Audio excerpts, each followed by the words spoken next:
Napoleon's addresses, the Second Italian Campaign, letter to the Emperor of Austria, on the field of Marengo, June 1800. Sire, it is on the field of battle, amid the sufferings of a multitude of wounded, and surrounded by 15,000 corpses, that beseech your Majesty to listen to the voice of humanity, and not to suffer two brave nations to cut each other's throats for interests not their own.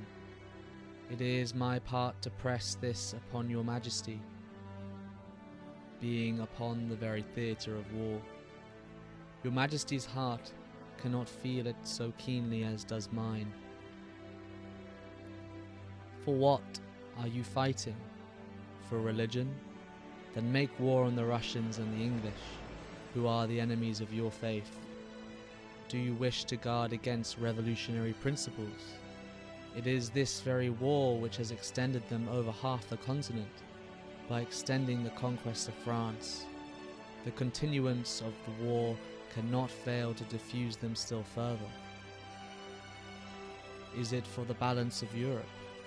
The English threaten that balance far more than does France, for they have become the masters and the tyrants of commerce, and are beyond the reach of resistance. Is it to secure the interests of the House of Austria? Let us then execute the Treaty of Camp Formio, which secures to your Majesty large indemnities in compensation for the provinces lost in the Netherlands, and secures them to you where you most wish to obtain them, that is, in Italy. Your Majesty may send negotiators whether you will, and we will add to the Treaty of Camp Formio stipulations calculated to assure you of the continued existence of the secondary states, all of which the French Republic is accused of having shapen.